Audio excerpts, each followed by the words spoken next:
अस्सलाम वालेकुम नाज़रीन, इशूज़ में तव्हांखे भली कार। नाज़रीन, असीं अॼु इंतहाई अहम इशू कराची शहर जे हवाले सां ॻाल्हि ॿोल कंदासीं। ईद वेझो ईंदे ई क्राइम जी सूरत हाल कराची शहर जी इंतहाई ख़राबु आहे। सरियाम फुरूं कराची शहर में थी रहियूं आहिनि। उनजे करे ईद जीअं ई वेझो थी आहे हूअं ई कराचीअ में तमामु वॾो क्राइम थींदो आहे, पर हाणे अञा तेज़ी उन में आई आहे। उनजे करे जेके शहरी आहिनि उहे तमामु घणो पाण खे ग़ैर महफ़ूज़ सम्झनि था, डिस्टर्ब आहिनि, ख़रीदारी जॾहिं वञनि था त का बि अहिड़ी शाहरा असांजी महफ़ूज़ न रही आहे। असीं अॼु इन अहम मामले ते ॻाल्हि ॿोल कंदासीं जेको हीउ हलंदड़ साल आहे, 2.5 महीना मस उनखे गुज़रिया आहिनि। त उन हवाले सां हिन वक़्तु ताईं शहर में फुरमज़ाम ते केतिरा माण्हू क़तलु थिया आहिनि जेके असांखे इतला आहिनि, 53 माण्हू आहिनि।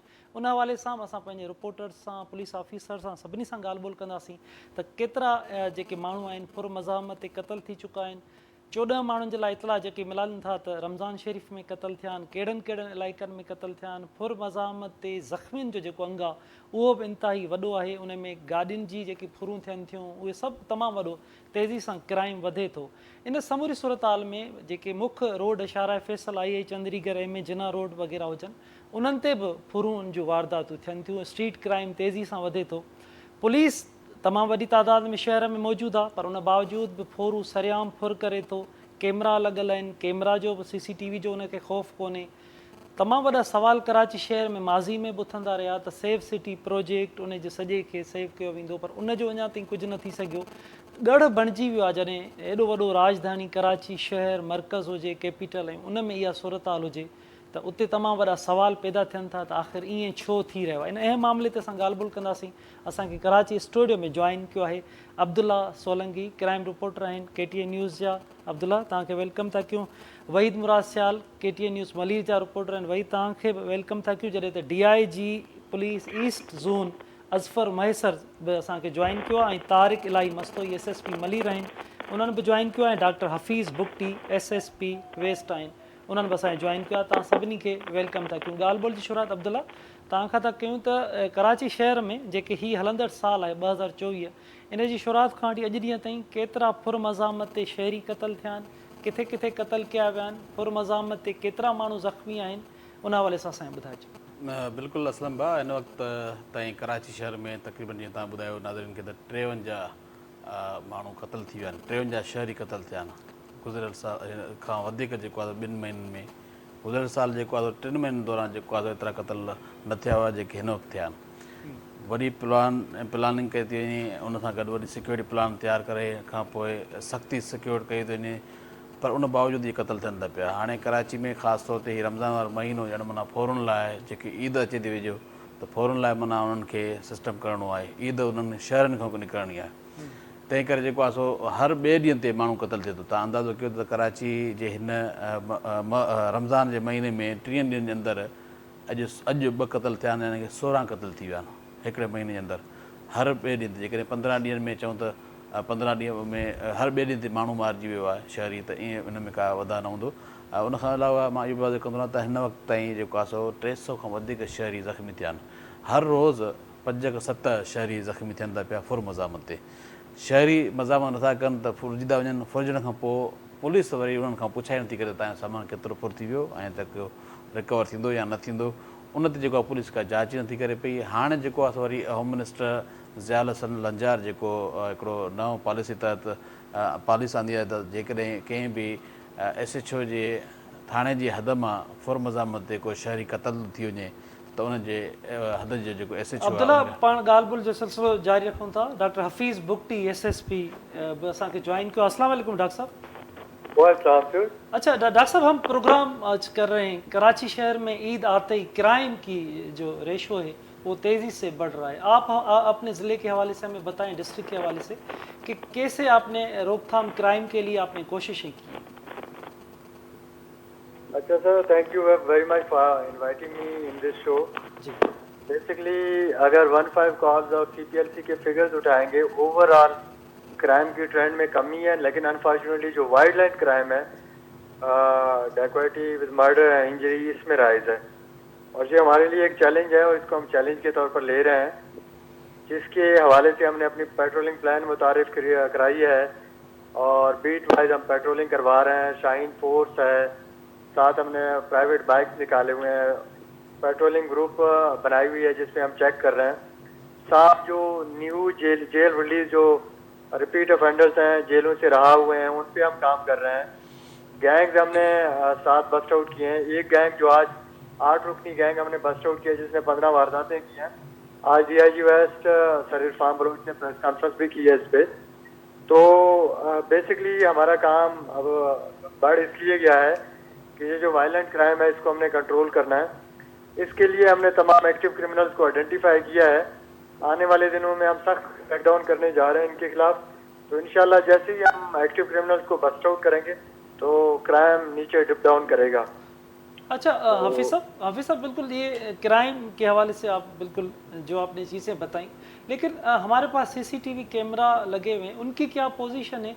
और सेफ सिटी प्रोजेक्ट की बात की जाती रही है, उस हवाले से आपकी मीटिंग्स होती रहती हैं DIGs की, SSPs की, IG की, उस हवाले से कौन सी कोशिशें ली जा रही हैं? सेफ सिटी के हवाले से रेस्पॉन्ड तो inspector general of police Sindh के ऑफिस से ही कोई उनका रिप्रेजेंटेटिव करेगा, ये पॉलिसी डिसीजन है जी। लेकिन CCTV कैमरा जहाँ जहाँ अवेलेबल है हम कलेक्शन करते हैं।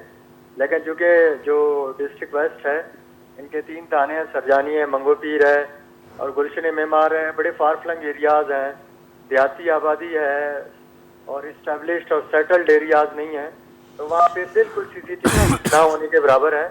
लेकिन अब ईद के बाद हम पूरा ये एक प्लान रोड मैप है कि तमाम जगहों पे हम CCTV इंस्टॉल कराएंगे लोगों से मिलके, कम्युनिटी पुलिसिंग के पर्सपेक्टिव से। तो इंशाल्लाह with the passage of time चीज़ों में बेहतरी आएगी। क्राइम के पल्स पे हमारा हाथ है, इंशाल्लाह हम कंट्रोल कर लेंगे इसको। अच्छा, फ्रांसिक के हवाले से भी थोड़ा ही आप हमें मालूमात दें। एक तो इन्वेस्टिगेशन उस ऊपर से कि फ्रांसिक लैब की क्या वो फाल है हमारे पास? जी, मैं खुद मेडिकल ग्रेजुएट हूँ, MBBS डॉक्टर हूँ और फॉरेंसिक एविडेंस की अफादियत को और इनकी इम्पोर्टेंस को मैं बखूबी वाकिफ हूँ। 2 साल मैंने इन्वेस्टिगेशन में काम किया है। तो फॉरेंसिक लैब जहाँ पे फंक्शनल है और क्राइम सीन से जो हम एम्प्टीज उठाते हैं या वेपन रिकवर होता है उसकी बैलिस्टिक रिपोर्ट को इसके लिए भेजते हैं। बाकी फिंगरप्रिंट कलेक्शन और DNA एविडेंसेस उनकी क्रॉस मैचिंग के लिए हम उनको भेजते हैं।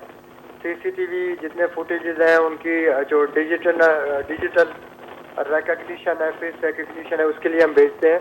तो ये तमाम चीज़ें हमारे पास हैं, फंक्शनल है और हम इनको बरूए कार ला रहे हैं और इनकी मदद से तमाम मुलजमान की सरकोबी के लिए, उनकी गिरफ्तारी के लिए भी उनसे हम मदद ले रहे हैं। तो इंशाल्लाह प्रोसिक्यूशन के लिए डिस्ट्रिक्ट इन्वेस्टिगेशन और डिस्ट्रिक्ट ऑपरेशन वेस्ट मिल के काम करेंगे और प्रोसिक्यूशन को हम बड़े मजबूत केसेस बना के देखें ताकि जितने क्रिमिनल्स हम पकड़े उनकी कन्विक्शन को हम यकीनी बना सकें। जी ठीक डॉक्टर साहब। अच्छा, तारिक इलाही मस्तोई साहब असां गॾु मौजूद आहिनि। तारिक साहब अस्सलाम वालेकुम। तारिक साहब, असीं ॻाल्हि ॿोल करे रहिया आहियूं क्राइम जे हवाले सां। तेज़ी सां ईद वेझो ईंदे ई क्राइम में इज़ाफ़ो थियो आहे। तव्हां पंहिंजे ज़िले में मलीर में कहिड़ी कोशिशूं क्रिमिनल्स ख़िलाफ़ वठी रहिया आहियो त जीअं क्रिमिनल्स खे रोके सघिजे, शहरनि जी जान ऐं माल खे महफ़ूज़ बणाए सघिजे? जी बिस्मिल्लाहिर्रहमानिर्रहीम। जी सबको पहले तव्हांजो वॾो शुक्रियो साईं। बेसिकली मलीर जो तालुक़ु आहे डिस्ट्रिक्ट मलीर अल्हम्दुलिल्लाह कराची में क्राइम जे हवाले सां पुरअमन आहे। असांजो क्राइम रेशो भी घटि आहे ऐं अल्हम्दुलिल्लाह क्राइम कंट्रोल्ड भी आहे। जेको आहे न हींअर बि असांजी अगरि कोई रॉबरी विद इंजरी जी जेके वारदातूं थियूं आहिनि उन में भी असांजी ऑलमोस्ट कोई 80% प्लस जेकी आहे उहा डिटेक्शन आहे। क्रिमिनल्स अरेस्ट भी थिया और बाक़ायदा जिलनि में भी आहे। गॾु जी ईद जो जीअं सीज़न आहे, हाणे रमज़ान आहे, ईद जी शॉपिंग थींदी, बाज़ार लॻंदा आहिनि, मार्केटूं थींदियूं आहिनि, रश आहिनि, बेशक आवाम निकिरंदी आहे। त इन हवाले सां अनफॉर्चुनेटली क्राइम में बि हिकिड़ो सख़्तु ज़रूरु ईंदो आहे। पर इन हवाले सां असां पंहिंजो स्पेशल पेट्रोलिंग प्लान बनायो आहे। इन हवाले सां पाण पंहिंजा जेके हॉट स्पॉट्स आहिनि उन्हनि खे आइडेंटिफाई कयो आहे। जेको असांजो ईगल स्क्वाड आहे उन खे ऑन रोड कयो आहे ऐं सिविल में भी पाण मुख़्तलिफ़ बाज़ारनि में रश वारनि पॉइंट्स ते पंहिंजी ड्यूटी ऐं डिप्लॉयमेंट लॻाई आहे छाजे करे कि कंहिं भी सूरत हाल खे हैंडल करे सघूं ऐं शहरी जेको आहिनि बिना ख़ौफ़ ख़तर पंहिंजी ईद जी शॉपिंग ऐं पंहिंजी जेकी ज़िंदगी जो उन्हनि जो कारोबार आहे उहो पुरअमन तरीक़े सां करे सघे। तव्हांजो जीअं ज़िलो आहे, अगरि उन जे या आम जेके सॼी कराचीअ जी अगरि असां ॻाल्हि कयूं था, जेके अंग खरब जारी थिया आहिनि त 53 माण्हू पुरमज़ामत ते क़तल थिया आहिनि, ॿिया ज़ख़्मी थिया आहिनि। मतिलबु तव्हां पढ़ियल लिखियल माण्हू आहियो, SSPs आहियो, त हेतिरियूं वॾियूं पुलिस दावा कोशिशूं कंदी बि रहे थी कि क्रिमिनल्स जे ख़िलाफ़ु मुक़ाबलनि जी असां रिपोर्ट्स बि ईंदियूं त हेतिरा मुक़ाबला थिया, हेतिरा माण्हू मुक़ाबले में फोरू ज़ख़्मी थिया, उन बावजूद बि क्राइम वधे थो। त भला किथे त तव्हां कीअं था सम्झो त किथे कमी आहे उहा पूरी थिए त क्रिमिनल्स खे रोके सघिजे? जी बिल्कुलु, ॾिसो ओवरऑल हिन में सिर्फ़ु पुलिस जी परफॉर्मेंस खे जज करण जी ज़रूरत आहे, ही ओवरऑल क्रिमिनल जस्टिस सिस्टम जो भी थोड़ो फेलियर है। इन में सिर्फ पुलिस एक वाहिद स्टेक होल्डर है, जिन में ॿिया स्टेक होल्डर्स भी मौजूद है, उन एलिमेंट्स की भी ॾिसण जी ज़रूरत है। कोर्ट्स जे मामलात आहिनि उन्हनि खे भी ॾिसण जी ज़रूरत है, प्रोसिक्यूशन की भी इम्प्रूव करण जी ज़रूरत है। तव्हांजी ॻाल्हि ठीकु आहे, अंग कुझु अहिड़ा आहिनि कि जेके असां तसली बख़्श नथा ॾेई सघूं, लेकिन ओवरऑल वरी जॾहिं तव्हां कन्विक्शन जी तरफ़ ॾिसो था त उन में ट्रेसिंग एंड डिटेक्शन भी आहे। पुलिस मुक़ाबलनि में जेके माण्हू मारिया वञनि था या जेके ज़ख़्मी थियनि था, उहे भी बाक़ायदा रिकॉर्ड होल्डर्स आहिनि ऐं काफ़ी सारा जीअं कल मलीर में भी पाण हिकिड़ी कार्रवाई कई, जेके CCTV फुटेजिस अचनि था, टेक्निकल एविडेंसिस जे मथां असां ॾाढो ज़्यादा फोकस कयूं था। CCTV फुटेज जेको आहे हिकिड़ो पोटेंशियल एविडेंस आहे, उन सां उन्हनि जी आइडेंटिफिकेशन भी थी वेंदी आहे, यानी कि असांखे ट्रेसिंग में भी आसानी थी वञे कि अहिड़ा क्रिमिनल जेके CCTV फुटेजिस जे थ्रू अरेस्ट थिया आहिनि, ओतिरो डिटेक्ट थी करे अरेस्ट थिया आहिनि, उहे अञा ताईं जेलनि में आहिनि। पर again Karachi is a mini Pakistan, तव्हांखे भी ख़बर आहे कराची में हर तरह जो माण्हू आहे, इन हिसाब सां हर वर्ग जो क्रिमिनल भी मौजूद है। तंहिंजे करे चैलेंजिंग ज़रूर थी वेंदो आहे, पर पुलिस पंहिंजी तरफ़ों जेका आहे न पूरी कोशिशि करे रही हूंदी आहे, पर इन खे ओवरऑल असांखे पंहिंजे क्रिमिनल जस्टिस सिस्टम खे ॾिसण जी ज़रूरत आहे। जॾहिं ओवरऑल एफर्ट्स होलिस्टिक अप्रोच न ईंदी तेसीं ताईं शायदि थोरी बहितरी जेको आहे उन लेवल सां न अची सघे थी जेकी असां एक्सपेक्ट कयूं। अच्छा बिल्कुलु तारिक साहब, ॿियो असीं सॼी दुनिया जे जॾहिं ॾिसूं था प्रोसिक्यूशन जा, इन्वेस्टिगेशन जा तरीक़ेकार, टेक्नोलॉजी ॿाहिरी दुनिया त तमामु घणो जदीद आहे, पर अगरि हिन मुल्क जे अंदरि बि ॾिसूं था त पंजाब आहे, ॿिया सूबा आहिनि, उते बि जेकी इन्वेस्टिगेशन तरीक़ेकार आहे, त मां तव्हांजो ज़िलो जीअं त सॼी सिंध जी ॻाल्हि आहे, पर ज़िले जी अगरि पुछूं त भला इन्वेस्टिगेशन में का टेक्नोलॉजी में को जिदत आई आहे, या असांजा पुराणे तरीक़ेकार हेठि ई इन्वेस्टिगेशन जा तरीक़ेकार आहिनि असां वटि? नज़र अल्हम्दुलिल्लाह असां वटि बिल्कुलु जिदत आई आहे, टेक्नोलॉजी खे यूज़ कयूं था। तव्हां ॾिसो सिंध पुलिस डिफरेंट पंहिंजी एप्स जेकी आहिनि उहे इंट्रोड्यूस कराया आहिनि, CRO जो मैकेनिज़म असां वटि अवेलेबल आहे। टेक्निकली सिंध पुलिस अल्हम्दुलिल्लाह ॾाढो साउंड थी वई आहे। अगेन असां स्पेशलाइजेशन जी तरफ़ वञूं था। हींअर IGP सिंध गुलाम नबी मेमन साहब ऐं इमरान याकूब मिना साहब, इन्हनि जो असांजो हिकिड़ो नओं इनिशिएटिव आयो आहे, जंहिंमें असां स्पेशलाइज्ड स्क्वाड बणायो आहे, जेको सिर्फ़ु इन्हनि तफ्तीशन खे ॾिसंदो, जंहिंमें गन शॉट्स आहिनि, जंहिंमें वायलेंस इन्वॉल्व आहे, ऐं they will be specialised officer, चङा ऑफिसर, चङी शोहरत रखंदड़ ऑफिसर जेको आहे ऐं तजुर्बाकार ऑफिसर सिलेक्ट करे करे इन यूनिट में इंडक्ट कया विया आहिनि, ऐं इन जो असांजो पायलट प्रोजेक्ट आहे। इंशाल्लाह इन खे कामयाबु कंदासीं। तव्हां ॾिसंदो इन सां प्रोसिक्यूशन एंड कन्विक्शन में असांखे ॾाढी मदद मिलंदी, ऐं टेक्निकली ऐं मॉडर्न जेके गैजेट्स आहिनि पुलिस उहा पाण बिल्कुलु तफ्तीश में यूज़ भी करी रही आहे, उन को मुस्तफ़ीद भी थिए पई। आख़िर में भला ही जेके ऐप नई मुतारफ़ थी आहे, इन सां को तव्हांखे फ़ाइदो पहुचंदो? जी बिल्कुलु सर, बिल्कुलु ॾाढो फ़ाइदो थींदो। ॾिसो हरकत जीअं तव्हां पोइ ॻाल्हि पिया कयूं, दुनिया AI जी तरफ़ वञे थी, आर्टिफिशियल इंटेलिजेंस जेकी आहे इंट्रोड्यूस थी चुकी आहे, त पुलिस खे बि ज़ाहिर आहे नई जिदत ऐं नई जहद जी तरफ़ ऐं नई रस्ते जी तरफ़ वञिणो पवंदो। डेफिनेटली इन्हनि सां असांखे फ़ाइदो भी थींदो ऐं पुलिस जी फंक्शनिंग में ऐं पुलिस जी इन्वेस्टिगेशन जे प्रोसेस में ॾाढी मदद मिले।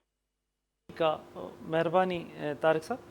अच्छा अब्दुल्ला, पाण ॻाल्हि ॿोल पे कईसीं, SSP साहब सां ॻाल्हि ॿोल कई, तव्हां ॿुधी रहिया हो त हीअ जेको इन्वेस्टिगेशन जी तरीक़ेकार जे हवाले सां चए थो वञे, उन में जिदत आंदी वई आहे, त तव्हां पुलिस स्टेशन्स ते वञो था, ऑफिसर्स सां मिलो था, SSP IG जी प्रेस कॉन्फ्रेंस वग़ैरह में, त इन में जिदत केतिरी था ॾिसो त फोरूअ खे पहुचण लाइ केतिरी असां वटि टेक्नोलॉजी मौजूदु आहे, त जीअं फोरू ताईं पहुचजे, जा अञा असीं पुराणी तरीक़ेकार हेठि हलूं था, त अगरि को माण्हू मिली वियो त ठीकु आहे, अगरि न मिलियो त पोइ बसि? अच्छा असलम साहब, ॻाल्हि इहा आहे त इन्वेस्टिगेशन हिन वक़्त ताईं जेकॾहिं डिवाइस या टेक्निकल या डिजिटल को सिस्टम ठाहिनि था पिया, पर इन्वेस्टिगेशन में जेके ऑफिसर आहिनि उहे कहिड़ा तव्हां रखियो था पिया? कमु त उहे कंदा न, डिवाइस त उन्हनि खे ॾिनी वेंदी जेके माना पढ़ियल लिखियल हूंदा, जेके डिवाइस खे सम्झंदा सही। हाणे सिंध पुलिस में IG सिंध जी कोशिशि इहा आहे त डिवाइस ॾेई करे ऐं ॿिया टेक्निकल जेके शयूं आहिनि उन टेक्नोलॉजी जे बुनियाद ते उहो कमु कनि, ऐं उहो आसानी सां कमु थिए थो पियो। जिथे 10 इन्वेस्टिगेशन ऑफिसर कमु कंदा, उते हाणे हिकिड़ी तव्हां डिवाइस ते कमु कयो, सॼो इन्वेस्टिगेशन में माना तव्हांखे क्रिमिनल रिकॉर्ड अची वञे। मसइलो सिर्फ़ु पुलिस जो बि न आहे जीअं तारिक साहब ॿुधायो त मसइलो क्रिमिनल जस्टिस सिस्टम जो असांजो जेको ॾोहारी 15 केसनि में मुलविस आहे ऐं 15 केसनि में 15 दफ़ा जेल वञी चुको आहे उहो हर केस में वधि में वधि 15 ॾींहं काटे वरी वापसि ज़मानत अची थो वञे। हाणे 50 ज़मानतूं अॻु में थियल आहिनि, उन खां पोइ बि जेकॾहिं ॾोह थो करे त वरी कोर्ट हुनखे ज़मानत ॾिए थी पई। हाणे कोर्ट जो सिस्टम हुजणु घुरिजे जेकॾहिं को ज़मानत ते आहे ऐं ॾोह थो करे त उनजी वरी उन सज़ा ते अची वञनि, अॻिते केस लाहिनि, उनखे ज़मानत न ॾियनि न। हाणे केतिरा ई ॾिसो केस उन्हनि में 30 केस थियल आहिनि, रिपीटर आहिनि जवाबदार, जेके स्टेट क्राइम कनि था पिया, वरी जेको पकड़जनि था पिया वरी। हाणे पोइ तंहिं करे क्रिमिनल जस्टिस सिस्टम खे असां वटि जेको न हुजण जे करे बराबरि आहे, उनखां पोइ हाणे पुलिस ऑफिसरनि इहा कोशिशि कई त असां कोशिशि कंदासीं पंहिंजे बिहाफ ते त घटि में घटि हाफ फ्राए करे, हाफ फ्राए ॾिसो हूअं हिकिड़ो कानून खां अलॻि कमु आहे, पुलिस जेको करे थी पई या पकिड़े करे उनखे हाफ फ्राए थी करे पई, पर माण्हू उहो जेकॾहिं बार बार ज़मानत ते अचे थो वञे त घटि में घटि उन्हनि जी गोॾे में गोली लॻल हूंदी, 6 महीना उहो सुठो पियो हूंदो, 6 महीननि लाइ रेस्ट हुनखे कराए छॾींदो त बाद 6 महीना पियो हुजे, जेको महीने जे अंदरि बेल कराए ॿाहिरि थो निकिरी अचे। सो असां वटि न सिर्फ़ु पुलिस पर जस्टिस सिस्टम जेको आहे उनखे बि बहितर करणु घुरिजे। उन सां गॾोगॾु हाणे तव्हां ॾिसो रमज़ान में एतिरो वॾो नुक़सानु थो थिए पियो, अॼु 2 माण्हू मरिया आहिनि, कल्ह राति सेंट्रल ज़िले में 2 माण्हू शहरी मारिजी विया आहिनि, हिकिड़ो पोड़ो 60 सालनि जो आहे उनखे मारे अथऊं, अॼु दुकान ते फायरिंग करे हिकिड़ो दुकानदार मारे छॾियो अथऊं। हाणे कराची में तव्हां निकिरंदो तव्हांखे टेरर हूंदो, ख़ौफ़ हूंदो त मां कहिड़े रस्ते तां वञा न वञा, टाइमिंग आहे न आहे।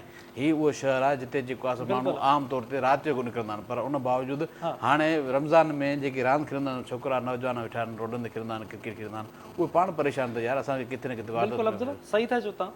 अगरि ईअं असीं मिसाल था वठूं त अगरि असीं 3 माण्हू हिते वेठा आहियूं नाज़रीन, अगरि कराचीअ में 10 माण्हू गॾु वेठा हुजनि, अगरि 20 माण्हू गॾु वेठा हुजनि, अगरि 20 माण्हुनि खां बि पुछिजे त छा तव्हां खां कराची शहर में कॾहिं फुर्ती आहे, त 20 ई माण्हू माना ईअं चई सघिजे थो 100 सैकड़ो माण्हू चई सघंदा त कराची में उन्हनि खां फुर्ती आहे। मूंखां केतिरा दफ़ा फुर्ती आहे, अब्दुल्ला खां थी हूंदी, वहीद खां थी हूंदी।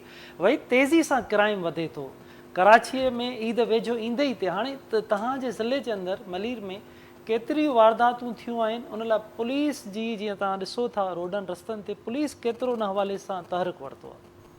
असलम भाउ तव्हांजी वॾी महिरबानी।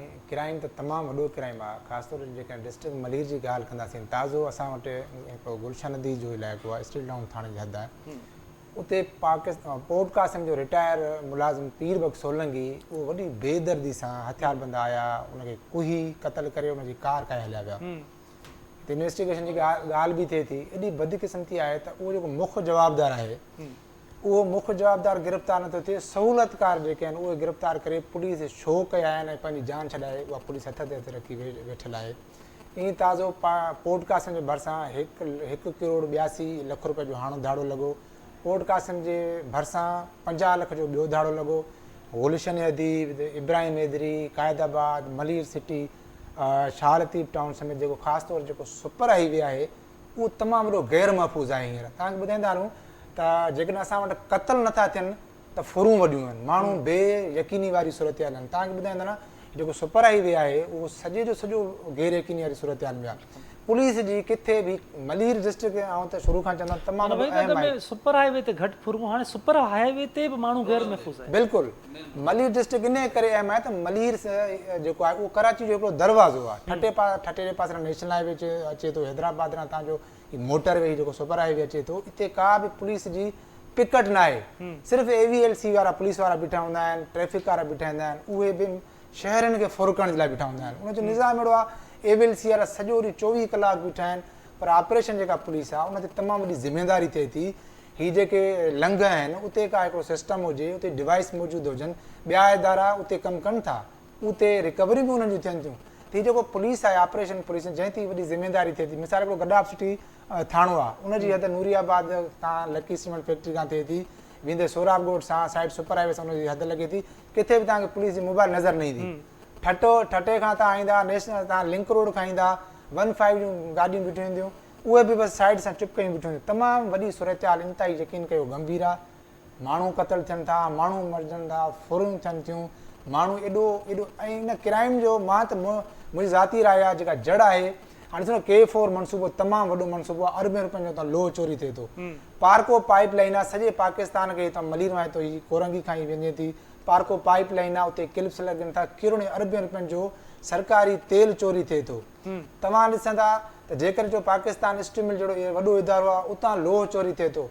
गुटको जंहिं ते हाई कोर्ट जा हुकुम आहिनि, ख़ुदि जेको आहे सो IG केतिरा ई भेरा मौजूदा IG Ghulam Nabi Memon special task force हाणे त ठही आहे गुटके माफ़िया जे ख़िलाफ़, रेती बजरी चोरी जे ख़िलाफ़। तव्हां यकीन कयो IG जूं पंहिंजूं टास्क फोर्स ठहियल आहिनि, पर हिन वक़्तु जेको वाइट कलर जेको क्राइम आहे उन में ख़ुदि पुलिस जा एहलकार केतिरा ई मुलविस आहिनि, केतिरा ई SHOs असां वटि इन लोह चोरी में तेल चोरी में उहे डिसमिस थिया, उन्हनि जा जेको आहे सो उन्हनि खे हटाए वियो, साॻाई वरी जेको उन्हनि खे वरी मलीर में मोकिलियो वेंदो आहे। असां वटि बदनीयती थींदी जेकॾहिं आउं SSP जेके जेकर हरू भरू बि टारगेट कयां, इहा बदनीयती आहे, पर SSP पंहिंजो कमु करे थो, पर ही SSP जी लेवल खां ई कमु वॾो आहे। तव्हां यकीन कयो एॾी वॾी माफ़िया आहे जंहिंजूं जड़ूं वॾनि वॾनि माण्हुनि सां उन्हनि जो जुड़ियल आहिनि। असां केतिरा भेरा SSP सां निशानदी कई आहे, पर जेतिरी बि निशानदी थी आहे KT न्यूज़ ते असां उहे शयूं ॾेखारियूं आहिनि, पर को बि जीअं अब्दुल्ला बि इहा ॻाल्हि कई त माण्हू पकड़जनि था, माण्हू गिरफ़्तार थियनि था, पर उहे माण्हू नथा पकड़जनि जेके मेन माण्हू क़तलनि में मुलविस आहिनि, वॾे वॾे वारदातनि में मुलविस आहिनि, उहे माण्हू उहे न माण्हू हाफ फ्राई थियनि था न फुल फ्राई थियनि था। बाबा तव्हां माण्हुनि खे पकड़ियो, इन्वेस्टिगेशन खे तव्हां बहितर कयो। असां वटि त सूरत हाल इहा आहे त सालनि खां वठी साॻा SHO छा भला सिंध में जेके पढ़ियल लिखियल माण्हू, जेके सुठी ॼाण रखंदड़ माण्हू या जेके मेरिट ते हलंदड़ माण्हू, उहे माण्हू न आहिनि। साॻिए माण्हुनि खे हाणे त पुराणी उहा रिवायत आहे, तव्हां यकीन कयो त सॼो मलीर हींअर सॼो मलीर ख़ासि तौर ते जेको ॿहराड़ी, असां राति जो 2 वॻे मिसाल गॾाब दरसाणो छन वारा जेके ॿहराड़ी वारा इलाइक़ा आहिनि, या तव्हां हेॾां वेस्ट वञो मंगोपीर वारा जेके इलाइक़ा आहिनि, या कोरंगी इब्राहिम मेदरी वारा इलाइक़ा आहिनि, तव्हां हाणे शाम जो 5 वॻे इन्हनि पासनि खां न अची सघंदा। असां राति जो 2 वॻे रिपोर्टिंग करे असां ॾाढो सुकून सां ईंदासीं। हाणे असां ॾींहं जो ज़रूरत नथा कयूं त असां गॾाब सिटी मां वञूं, को एहतिजाज थिए त असां रिकॉर्ड करूं। तमामु वॾी गैर यकीनी वारी सूरत हाल आहे, पुलिस जी वॾो क्राइम आहे। सिफ़ारिश समूरी मुदाख़लत उहे जो जीअं जो तीअं जारी आहे। बिल्कुलु ईअं ई आहे, बिल्कुलु ईअं आहे। तव्हां ॾिसो न त हिते SHOs किथां अचनि था, उनजो तव्हां पहिरियों खणो न त हिते माण्हुनि जा SHOs आहिनि। को कंहिं MNA जो SHO आहे, को कंहिं MPA जो SHO आहे, को कंहिं DIG जो SHO आहे। डायरेक्ट जेकॾहिं तव्हां उनखे तव्हां लोॾियो न, जेकॾहिं माण्हू क़तल थिए थो, मिसाल हिकिड़ो पीरबख़्श सोलंकी क़तल थियो, कहिड़ो कहिड़ो ऑफिसर जे ख़िलाफ़ कार्रवाई थी न थी? जेकॾहिं उन में भला इन्वेस्टिगेशन में देरि थी आहे, माण्हू छो नथा गिरफ़्तार थियनि? जॾहिं तव्हां कातिल खे गिरफ़्तार नथा करे सघो, माण्हुनि खे उनजी सॼी फैमिली, मां ॿुधायां जोई सां हुनजो तालुक़ु आहे, सॼी ज़िंदगी उहो ऑफिसर रहियो, सॼी फैमिली हुनजी डॉक्टर, तमामु वॾा ऑफिसर आहिनि। पीरबख़्श सोलंकी जी तमामु सुठी पढ़ी लिखी फैमिली आहे। यकीन कयो हींअर बि तव्हां हुन मिलंदा न गैर यकीनी वारी सूरत हाल, पुलिस पाण उन्हनि खे परेशान करे थी, इन्वेस्टिगेशन जे ज़रिए उन्हनि खे परेशान कनि था। अहिड़ा खोड़ मिसाल असां वटि मौजूदु आहिनि। त हाणे तव्हां ॾिसो न त कंहिं बि थाणे ते सॼी कराची में वञो, जिथे जिथे अब्दुल्ला वेठो आहे थियो, ख़ासि तौर ते मुंहिंजे मलीर में, त किथे बि कंहिं बि थाणे ते शहरीअ खे सहूलियत ॾियण जे लाइ को बि काउंटर न आहे, को बि काउंटर न आहे। CCTV footage. अच्छा अब्दुल्ला जी वहीद जीअं ॻाल्हि करे त को बि काउंटर न आहे, त भला असीं अगरि ॻाल्हि ॿोल कयूं त पुलिस जे फंड्स ते ॻाल्हि ॿोल कयूं त छा भला को फंड्स जी कमी आहे पुलिस खे जो रोड रस्ते ते एॾा सुस्त पुलिस वारा नज़र ईंदा आहिनि? छा उहो पुराणो ई तरीक़ेकार आहे त मोबाइल जो पेट्रोल रोड रस्ते तां हथु कयो? ॾिसो, पहिरियों त पुलिस में ह्यूमन जेको रिसोर्स आहिनि उहो तमामु घटि आहिनि। तव्हां कराची जहिड़े हेॾे वॾे अजगर वारे शहर में जिते करोड़नि जी माण्हुनि जी आबादी आहे, उते पुलिस वारनि जी 25,000 नफ़री कुझु नथी करे सघे। ऐं 25,000 नफ़री मां अञा उन में खोट एतिरी आहे जो तव्हां 25,000 नफ़री मां हर मोबाइल ते हर सियासतदान खे तव्हां हिकिड़ी मोबाइल ॾिनल आहे, 5 सिपाही हुननि खे ॾिनल आहिनि सिक्योरिटी लाइ। ऐं उन सां गॾोगॾु पोलियो जी टीम हले त पुलिस हुजे उते, हर शइ में तव्हांजी पुलिस हुजे, त पोइ जेके रोडनि ते पुलिस आहे उहा तमामु घटि आहे। ऐं उन सां गॾु रिसोर्स इहे आहिनि जो तव्हां शाइन फोर्स वारनि खे मोटरसाइकिल ॾियो त उहो मोटरसाइकिल पंहिंजी गश्त करण लाइ, पंहिंजी नाकाबंदी करे, माण्हुनि खे फुरण लाइ, उन्हनि जी इंफॉर्मेशन वठी करे उनजे घरनि ते, उन दरनि ते वञी छापा हणी उन्हनि खां पैसा वठण लाइ उते उहो कमु कनि था पिया। जेको ॾोहनि खे शाइन फोर्स वारा ॾिसो तव्हां 2-3 वारदातूं कराची में थियूं न, जेके शाइन फोर्स वारनि जी ग़लति प्लानिंग जे करे उहे शहरी मारिजी विया आहिनि, उहे चेक में था कनि पिया। ऐं उन में जेके भर्ती थियल नौजवान सभु जेके आहिनि उहे हितां जा गैर मुक़ामी आहिनि, हितां जा आहिनि ई न पहिरियों। तंहिं करे हुननि खे इहो माण्हुनि खे मारणु सवलो थो लॻे पियो, माण्हू पकिड़े मारे था छॾनि पिया।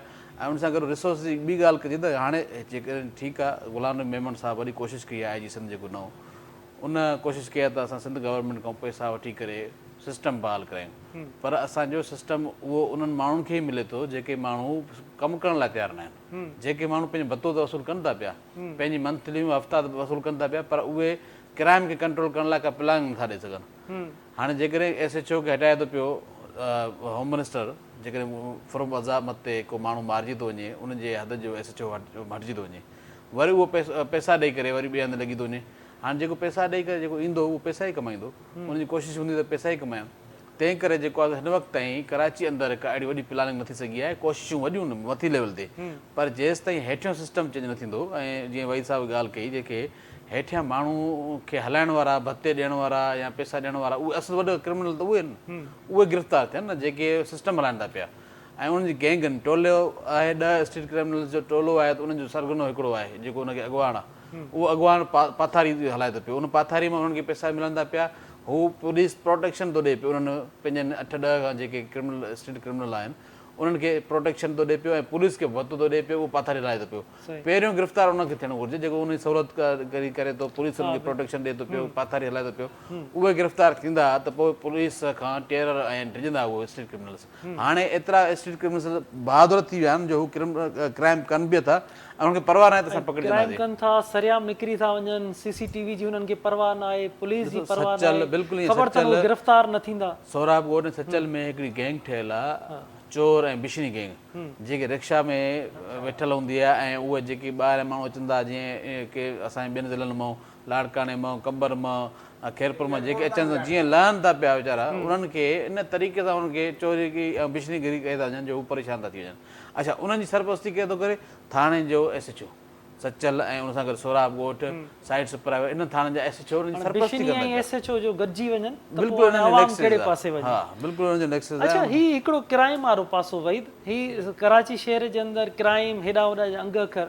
ॿियो वरी हाणे जीअं IG नओं आयो त नवां इजलास शुरू थिया, त सिंध में जेके अगवा थियल माण्हू आहिनि उन्हनि जो अंग हिन वक़्तु बि 36 माण्हू सिंध में अगवा आहिनि। उन हवाले सां चयो वियो त सीरियस ऑपरेशन शुरू कयो वेंदो, खोड़सारा हिते इजलास थिया आहिनि। तव्हां वटि इन हवाले सां के इतला आहिनि त पुलिस उन हवाले सां का कोशिशूं वठी रही आहे? असां वटां ॿिए जेके माण्हू आहिनि, कुझु वक़्तु अॻु में जेको हितां बि माण्हू अगवा थी विया जेके वञी कश्मीर पहुता। हाणे उन SHO जो हिते नालो नथा खणूं, उन ॿुधायो त छालती मां हिकिड़ो ॿारड़ो अगवा थियो। उन वक़्तु उन SHO ॿुधायो त असां उन ॿार जो 1 करोड़ रुपयो भरे उहो माण्हू कश्मीर मां उहो छॾायासीं। ॿियो हिकिड़ो असां वटि पिपरी मां हिकिड़ो मेंहं जो ग्वालो हो, उहो हिरखिजी हलियो वियो, उहो हिकिड़ो पोरियो तो मज़दूर हो, उहो बि वञी कश्मीर पहुतो। त असां वटि अहिड़े क़िस्म जी का बि प्लैनिंग जी का बि ॿुध सुध न आहे।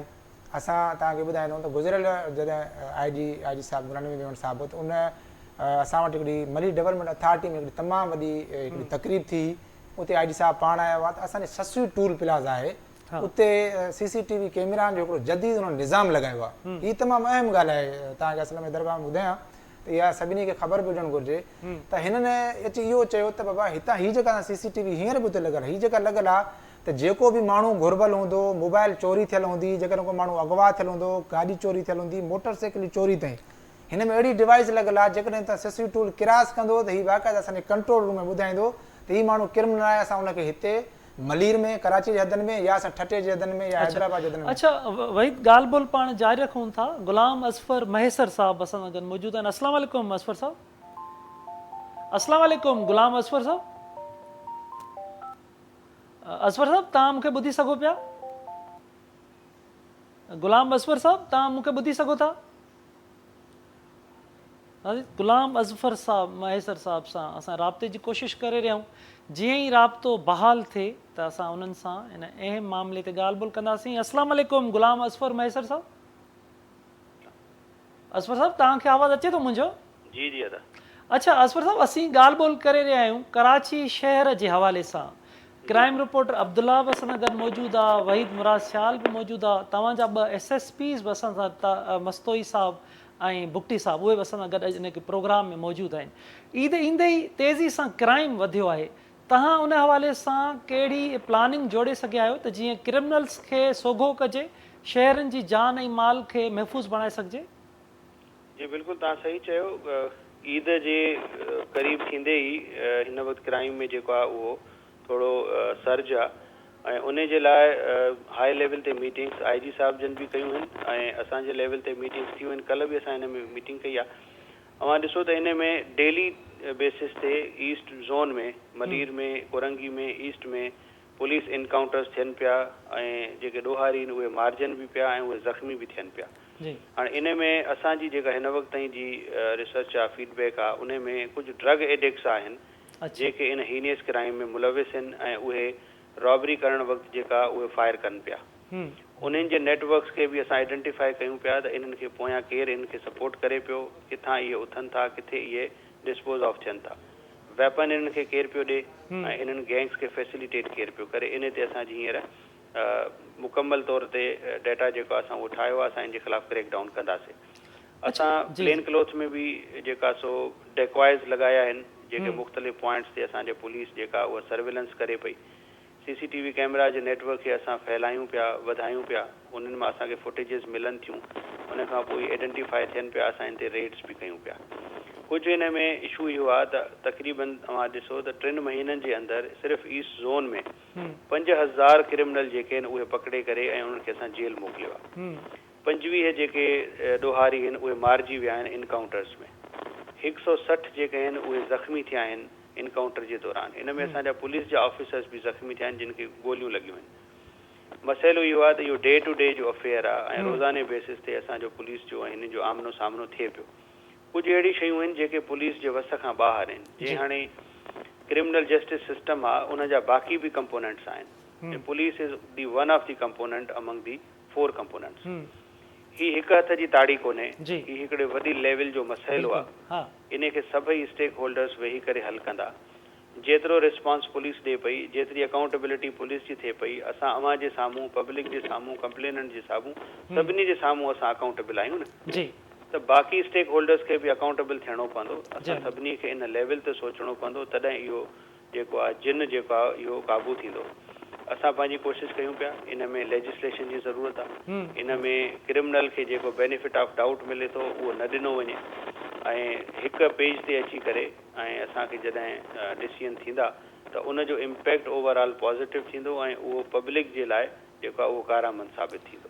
अच्छा असफर साहब, तव्हां बिल्कुलु ठीकु था चओ, पर हीउ जेको अंग ॿुधायो था तव्हां, केॾो वॾो अंग आहे त तव्हां 5000 क्रिमिनल्स खे अगरि गिरफ़्तार कयो था, त मां तव्हांखां उनजो ॿियो जेको पासो सम्झणु चाहींदुमि त हेॾी वॾी तादाद में पोइ क्रिमिनल्स पैदा बि थिए थो, तव्हां उन जूं गिरफ़्तारियूं बि कयो था, त इन जा तेज़ी सां क्रिमिनल माइंड पैदा थिए थो, इन जा सबब छा था तव्हांखे नज़र अचनि त सोसाइटी में एॾो क्राइम वधे छाजे करे थो?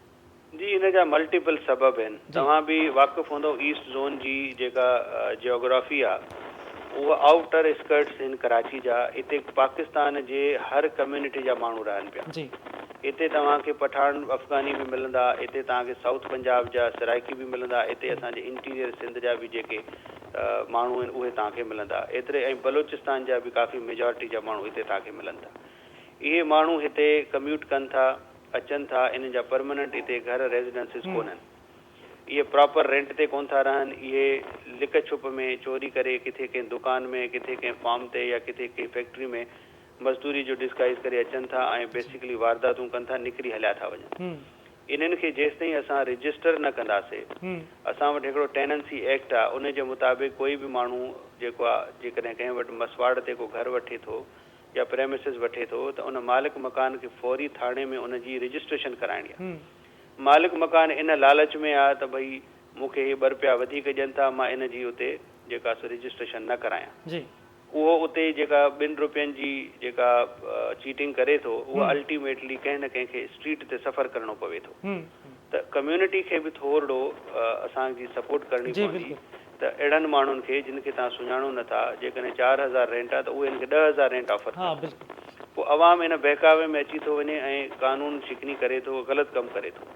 जेकॾहिं उहो उन खां इहो सवाल पुछे त भाई हिकु कमरे जा 4000 रेंट तूं 10 छो थो ॾे, त उतां ई ख़बर पइजी वेंदी त ही माण्हू ग़लति इंटेंशन सां आहे। तव्हां ठीकु था चओ असफर साहब, पुलिस ऐं अवाम जो तावन, गॾियल तावन सां जी तव्हां ठीक था गैंग चओ? ठाहे करे अचनि था ऐं हुनखे ख़बर आहे 2.5-3 करोड़ प्लस जी आबादी आहे कराची जी, त हिते को वारदात करे असां निकिरी वेंदासीं। अच्छा सही इहे लॉन्ग टर्म्स इन ते कुझु शयूं आहिनि जिन में बिल्कुलु। असांजो CCTV कैमरा जो नेटवर्क आहे, साउथ असांजो सेफ सिटी प्रोजेक्ट आहे।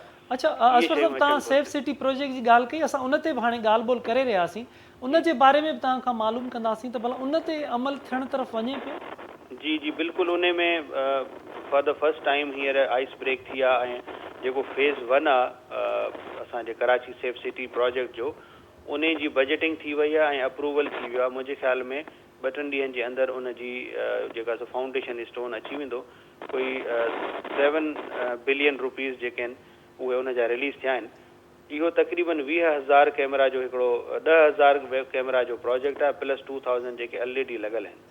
3-4 फेज़िस में इहो कंप्लीट थींदो, बट इन जो जेको फर्स्ट फेज़ आहे उहो हींअर अनाउंस थी चुको आहे। गवर्नमेंट इन ते काफ़ी सीरियस आहे। Other than that community based असां कैमरास जेके आहिनि उहे लॻारायूं पिया। जी असां हींअर जीअं साइड सुपर हाईवे आहे उते फ्रूट मंडी आहे, हाणे उते फ्रूट मंडी में रोज़ाना जो तक़रीबन 2 लख कस्टमर उतां इन ऐं आउट थिए थो ऐं उते असां तक़रीबन 100 कैमरा जेका प्लस उते इंस्टॉल कराई आहे कम्युनिटी जे बेस तावन सां। अहिड़ी तरह सां गुलशन में, गुलिस्तान जौहर में ऐं बाक़ी जेके सोल्जर बाज़ार में जेके ॿिया कुझु पुलिस स्टेशन आहिनि इते बि असां सजेस्ट कयो आहे त असांखे कैमरा लॻाए ॾियो। असल में इशू इहो आहे त इन में एॾो गैप आहे, उन गैप खे फिल कंदे कंदे असांखे टाइम लॻी पियो वञे। बिल्कुलु पुलिस जी पेट्रोलिंग वधाई आहे, जेके असांजा पुलिस जूं छुटियूं बंदि आहिनि हिन पूरे महीने में, लॉन्ग लीव्स कैंसिल करे छॾियूं, ट्रांसफर पोस्टिंग बंदि आहिनि, राउंड दी क्लॉक पुलिस जेका उहा कमु करे थी। तव्हांखे इहा शइ बि ज़रूरु क्रेडिट ॾियणो पवंदो त पुलिस लॉ एंड ऑर्डर खां अलावा मेगा इवेंट्स बि त पुलिस ई कराए पई। हाँ बिल्कुलु। इलेक्शन जो हेॾो वॾो सिलसिलो हुयो पूरे पाकिस्तान में, उन में कराची वन अमंग देम। उन खां पोइ मां ॾिठो PSL जेको आहे पूरे हिकिड़े महीने जी एक्टिविटी हुई ऐं मां ईस्ट ज़ोन जी स्पेसिफिक ॻाल्हि कंदुमि त असांखे त अॼु छुटी जो ॾींहुं आहे बज़ाहिर, पर अवां ॾिसो मुंहिंजा SSP ऐं असां सभु ऑफिसनि में मौजूदु आहियूं। जी हाँ बिल्कुलु। असां कमु कयूं पिया। असांजी पूरी कोशिशि आहे ॾिसो कोई बि रोड ते रस्ते ते असांजो को भाउ, असांजी का भेण जेकॾहिं का हिट थिए थी, ज़ख़्मी थिए थी, यकीन कयो असांखे ईअं लॻे थो असांजे घर में का वारदात थी। हाँ बिल्कुलु बिल्कुलु तव्हां सही पूरी था चओ। कोशिशि आहे पर कुझु शयूं पुलिस जे वस ऑफिसर खां त ॿाहिरि आहिनि। चाहींदो त उहो पूरी कोशिशूं करे त जीअं को क्राइम न थिए। असफर साहब 2 हिकिड़ियूं नंढियूं शयूं आहिनि जंहिं ते असां बि डिस्कशन हिते कई आहे। हिकु त फ्रांसिक लैब जे हवाले सां त छा उन जी वधीक ज़रूरत आहे, उहो फ़ाल आहे या उन खे अञा वधाइण जी ज़रूरत आहे। ॿियो इन्वेस्टिगेशन जेको प्रोसेस आहे उन में जिदत जी ज़रूरत आहे।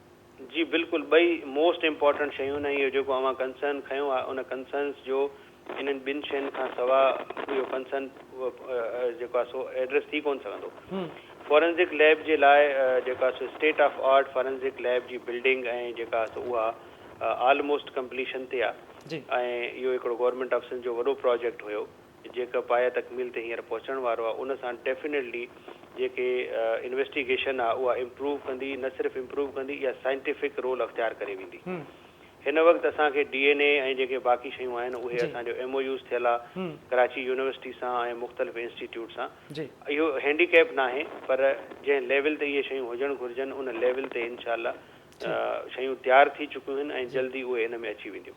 इन्वेस्टिगेशन जी तव्हां ॻाल्हि कई त हींअर रिसेंटली IG साहब जो इनिशिएटिव हुयो ऐं उन्हनि हींअर इन्वेस्टिगेटर्स जे लाइ हिकिड़ी बेसिक पे गवर्नमेंट ऑफिसनि जेका उहा मंज़ूर कई आहे त जेके बि इन्वेस्टिगेटर्स हूंदा उन्हनि खे इज़ाफ़ी तनख़्वाह जेका उहा मिलंदी। अच्छा हाणे इहो उहे इंसेंटिव्स आहिनि जंहिंमें IOs जी दिलचस्पी वधंदी, करप्शन ख़तमु थींदी ऐं असां उन्हनि जी सिलेक्शन बि जेका उहा बाक़ाइदा DIGs वेही करे कई आहे त कहिड़ा माण्हू इन्वेस्टिगेशन में लॻाइजनि। ख़ासि तौर ते इन में रॉबरी, डकैती ऐं डकैती मर्डर जे जेके केसिस आहिनि 67 IOs IG साहब जेके आहिनि उहे नोटिफाई कया आहिनि पूरे कराची में, जेके सिर्फ़ु रॉबरी मर्डर ऐं रॉबरी इंजरी जे केसिस जेके आहिनि उहे ॿुधंदा। इन्हनि खे असां स्टेट ऑफ आर्ट जेका उहा इक्विपमेंट ॾिनो आहे, इन्हनि खे स्पेशल गाॾियूं ॾिनियूं आहिनि, इन्हनि जी स्पेशल सैलरी इन्हनि खे मिलंदी ऐं इन्हनि खे IG साहब ख़ुदि बि इन सां ॻाल्हि कई आहे, असां बि इन सां ॻाल्हि कई आहे। इन जो हिकिड़ो पॉज़िटिव इम्पैक्ट ईंदो जेके इन जे कन्विक्शन में, जेके ॾोहारी असां पकड़ींदासीं उन्हनि जी आइडेंटिफिकेशन परेड थींदी ऐं उन खां पोइ उन्हनि जी कन्विक्शन थींदी। इन सां जुर्म जेको आहे उहो रुकबो। बाक़ी जेके ॿी इन्वेस्टिगेशन आहे उनखे बि असां हींअर ठीकु कयूं पिया ऐं उन में फंड्स वग़ैरह हिन वक़्तु अची चुका आहिनि। प्रायोरिटी आहे, पुलिस जो फोकस हिन वक़्तु इन्वेस्टिगेशन ते आहे ऐं मां ॾिसंदा त इनशाला उन में बहितरी जेका ठीकु। उहा नज़र ईंदी आहे। ठीकु आहे असफर साहब, वॾी महिरबानी तव्हांजी, तव्हां KTN न्यूज़ खे वक़्तु ॾिनो। अब्दुल्ला, आख़िर में सेफ सिटी प्रोजेक्ट ते ॻाल्हि ॿोल असां करे रहियासीं, मुख़्तसरन ॿुधाइजो इन जे अमल सां शहर खे को फ़ाइदो पहुचंदो? बिल्कुलु, इहो जेकॾहिं कंप्लीट थी वञे त तमामु वॾो फ़ाइदो हिन में तव्हांजा रूट्स सभु क्लियर हूंदा, उते जेके क्रिमिनल्स अचनि था वञनि था उन्हनि जी मॉनिटरिंग सिस्टम हूंदो, जिते ॾोह थींदो त ॿियो रूट उनजो कहिड़ो आहे, उहो किथे वञी पहुचे थो, किथे रहे थो पियो, ओसि ताईं जेको तव्हांजी मॉनिटरिंग थींदी। जेकर मॉनिटरिंग थींदी त माण्हू जॾहिं ट्रेस थी वञे केस, हिकु दफ़ा केस ट्रेस थी वञे ऐं ॿियो जेको तव्हांखे उहो सॼो नज़र अचे त जिते वारदात थिए थी पई उन खां पोइ ॾोहारी किथे वञे थो पियो, कहिड़ी रूट सां वञे थो पियो, उनजी आख़िरी रूट ताईं तव्हांखे ख़बर पई वञे त पोइ उन में ईज़ी थींदो उनखे ट्रेस करणु, ऐं पोइ माण्हू ऐं उहे ॾोहारी जेको आहे कोशिशि कंदा त ॾोह न कनि। ऐं ख़ासि तौर ते इहो जेकॾहिं सेफ सिटी प्रोजेक्ट जी कैमराऊं मुकमल थी वञनि त तमामु घणो कमु थी वेंदो ऐं हिन ते कमु करण लाइ IG साहब जी वॾी कोशिशि आहे, गुलाम नबी मेमन साहब जी, त हू मुकमल थी वञे। उन सां गॾोगॾु जेकी फॉरेंसिक लैब वरी तव्हां ज़िक्र कयो था या इन्वेस्टिगेशन वारो, इहो बि वॾो अहम पहलू आहे। जेकॾहिं उनखे मज़बूत कयो वञे, जीअं हाणे मेमन साहब उन लाइ पघारूं वधायूं त तव्हांखे डबल पघार ॾींदासीं, पर तव्हां इन्वेस्टिगेशन में अचो, छो जे करे इन्वेस्टिगेशन में अचण वारो माण्हू ॾाढो परेशान हूंदो आहे, कोर्टुनि जा चकर काटे काटे उन खां पोइ हू चवंदो आहे त भाउ मां थाणे ते मुंशी थी वञा या SHO थी वञा, पर जेको आहे इन्वेस्टिगेशन में केस फॉलो न करे सघां। बिल्कुलु आहे, जिदत आणण जी ज़रूरत आहे। वही त लास्ट में आख़िर में मुख़्तसरन त जिदत आणण सां सेफ सिटी प्रोजेक्ट सां शहर खे फ़ाइदो थींदे नज़र अचे थो तव्हांखे? जी बिल्कुलु, इन सां इहो आहे त उन जेको रहज़न आहिनि उन्हनि जी निशानदेही जल्दी थी वञे थी। मिसाल जेकॾहिं इहा ऐं शहरनि ते बि इहा ज़िमेदारी आहे, जेके कारोबारी बिज़नेसमैन माण्हू आहिनि जिन्हनि जूं मिसाल जेके बिज़नेस कनि था माण्हू या जेके सरहंदी वारा आहिनि, उहे पंहिंजे पंहिंजे घरनि जे अॻियां बिज़नेस जे अॻियां जेकॾहिं हीअ सेफ सिटी उन सां ई जोड़नि था त उहे जेके शहरी आहिनि उन्हनि जे ताउन सां ई कुझु जेके शहरनि जूं ऐं कुझु जेको हीअ जेको प्रोजेक्ट हिनखे गॾाए इनखे सेफ सिटी जो हिन नालो ॾिनो आहे।